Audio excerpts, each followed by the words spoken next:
So it's time for us to go ahead and take a look at one of my favorite iPhones of all time, the iPhone X, and see how it holds up in the later part of 2022. Now, I will definitely tell you this iPhone has changed a lot since the first day it's been released, but it's also changed a lot since my mid-2022 review that I did of this thing this year. We've gotten new iOS versions, we've gotten, iOS updates, which is super important. We got the latest iPhones, and we've seen some bigger price drops for this iPhone as well. Now, most of us probably know the body of this thing. It's still a beautiful looking phone, 5.8-inch Super Retina OLED display, 60 Hz, but it's a very smooth 60 Hz panel if I'm being honest, and it is a very good looking phone. Even in this day and age, there are tons of people who probably own a phone like this thing, and honestly, they're probably completely happy with this type of design. Personally, I think it looks great. The build quality feels awesome. The glass on the back still feels very premium as well. So in a body standpoint, this phone still hasn't even aged that much, and when you consider the fact that the iPhone 14 still has the notch, I mean, that is crazy. For an iPhone of that caliber, for costing as much as it does,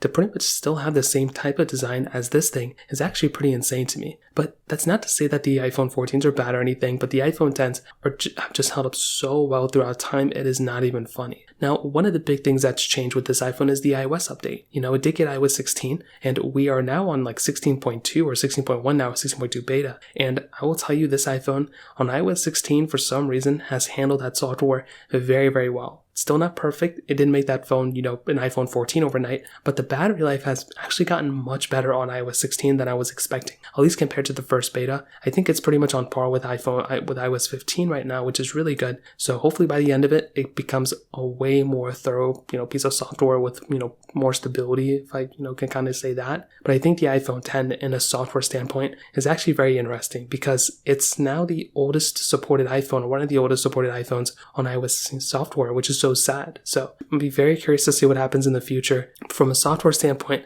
it hasn't hurt it too much, and it's definitely hurt other phones more, but I'm just hoping that, Apple doesn't discontinue this thing on iOS 16, and I think it's going to continue forward. Now, in the price tag standpoint, this iPhone has seen a little bit of a price, decrease. Last year when I made this video, I think these iPhones were selling for around $300. Right now, these things are pretty much selling for around $200 and something consistently, like without you having to haggle or anything like that. And you can probably get it for even cheaper than that, which is actually pretty insane. So I would probably recommend you, if you have an iPhone like 8, 7, 6S, 6, whatever, going to an iPhone X I think is a very smart choice, and you can pick up a ton of these iPhones in really good condition for extremely cheap. Like, it's insane how cheap these iPhones are now. So I would say in that standpoint, thumbs up for me for sure. Now, everything else, I mean, this iPhone, I would say when compared to the iPhone 14s that have just came out, this iPhone holds up very well. The main areas that it doesn't hold up too well in is like battery life, camera, performance. Other than that though, this is a very good performing iPhone in all areas for the most part.